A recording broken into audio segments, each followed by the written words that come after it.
Hi everyone, and welcome to Hillcrest Connects, where we briefly want to share with you what it means to meet together as we catch a glimpse of what God is doing in and through our congregation. Today we have with us Julianne Jans. She's one of the students here at Hillcrest Church. She's also a high school student at Eagle Butte School. Welcome. Hi, thanks for coming in. Me. It's good to have you here. So can you share with us a little bit about how COVID-19 has affected your family life and your life in general? So both my parents are essential. So my mom's a school teacher and my dad owns the farm with our grandparents and runs it. So it's nice to have them both still working because sometimes with all of us home, it's a lot. It's crazy. And my brother's a second-year college student. He's taking education. So for sure for him, he's been doing all his work from home pretty much, and he's definitely finding that hard to manage doing work. And with school online, it's been crazy. Like, I never thought I would not enjoy doing school online because for 11 years of my life, I was like, oh, I wish I could do school online, like get up and just do work. But no, it's not what you expect it to be. It's one of the hardest things I've probably had to do regarding school. And it's definitely been really, really hard because everything's been canceled, like youth group, worship band, everything.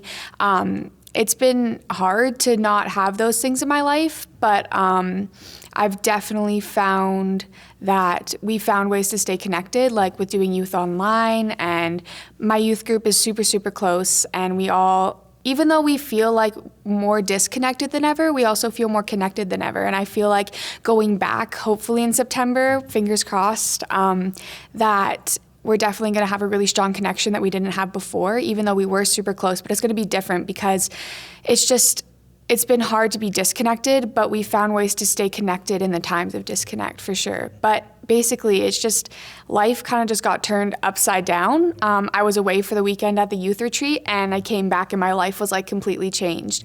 But it's definitely been the big things of school being canceled and youth being canceled, and just everything is canceled, and I just don't know what to do. Thankfully, for right now, I still have some things, like I have my horses that I can ride when I don't have a broken collarbone, and I still am able to play my instruments and that kind of stuff, but it's been crazy, and I'm pretty isolated out on the farm. Like, I don't have neighbors that I can like go and play on the street with or whatever, but it's been really hard and really crazy. Like, I never thought my life would be like this, for sure. What's the hardest part about doing school at home? Motivation. Like, some days I'll wake up at like 8 and I'll be like, let's do school. And then other days I'll sleep until like 11 and I'll be like, oh, let's not do school. But definitely motivation. Also, being the type of learner that can't learn online, I'm very much a people person when I want to be, and at school that's kind of my place where I get to interact with people and interact with my teachers, and I do have very strong bonds with all my teachers and good relationships, so it's been really hard to not have that like human-to-human interaction for sure. Just struggling with, like, when you don't understand something, a teacher can't be like, oh, I don't think you understand this. It's a computer, and the computer can't understand, and you can't have a connection with a computer. It's been a struggle of trying to not having a bond or relationship or connection. Yeah.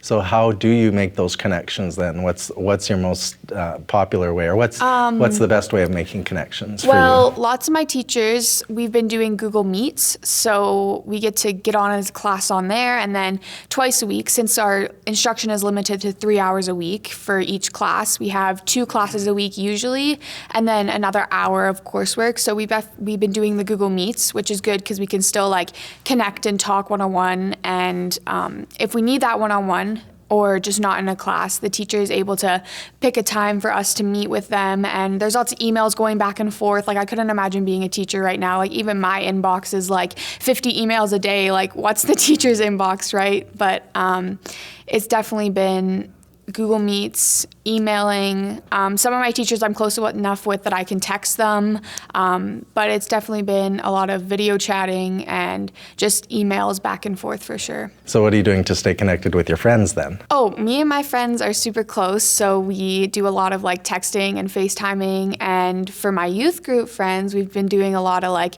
the Netflix party where you can all watch a movie together at once and chat, and we've done a couple parking lot parties and just stuff like that. Kind of back to like the old school days, but like with technology. Yeah. So you're very involved in the church, in the youth ministry. What do you miss most about the youth ministry? Probably my youth group. It's been really hard to not have them. But also just coming to youth and just being like filled with energy from everyone here. And it's just been weird to have to do that on a live stream because everyone, even though sometimes people are like, wow, I've learned so much from you. Like being there, I learned so much from other people, right? And it's like seeing people, how God is working in people's lives is just amazing to see and really like refreshing to me.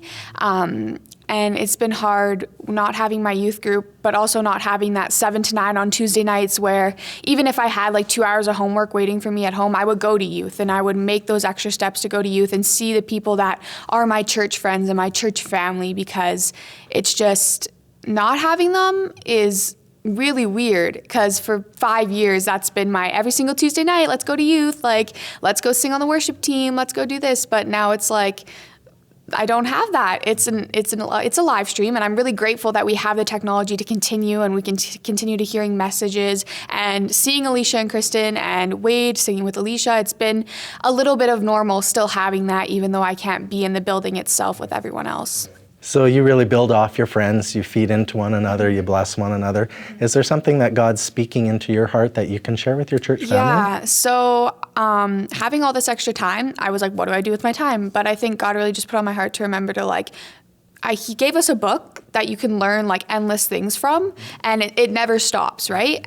Even when the pages stop, there's so much more you can build on and grow on. And so I started reading through Luke, one of the Gospels, which I hadn't really touched much, but we've been learning about Jesus's life in youth and his life on earth.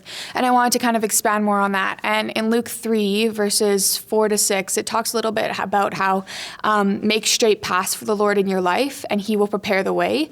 And I think it was a really good reminder that over the last like year, I've been like, God, like, where are you in my life? Like, yeah, I go to youth, I'm close with you, but like, I just don't really feel you sometimes. And it was a reminder that like, I was making all these excuses of why I couldn't have this good relationship with God. And it was always like, I'm too busy with school.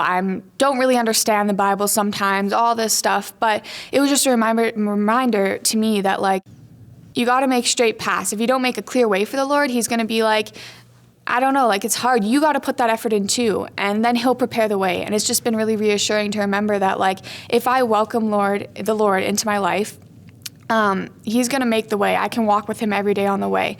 And it's also been a reminder that like God doesn't call us in perfectness. He calls us in all our brokenness, and just to have faith that he will prepare the way.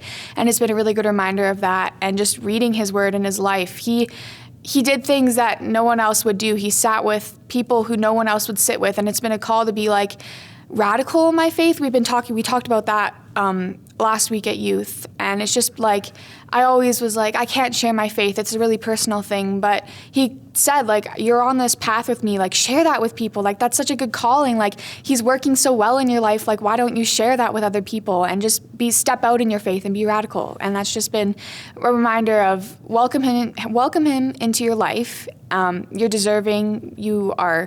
He loves you. You're perfect. Like he wants to be in your life, and then walk the path with him, and then share that. Like those are great things. Those are miracles. Those are amazing things that he's doing in your life that you should share with other people for sure.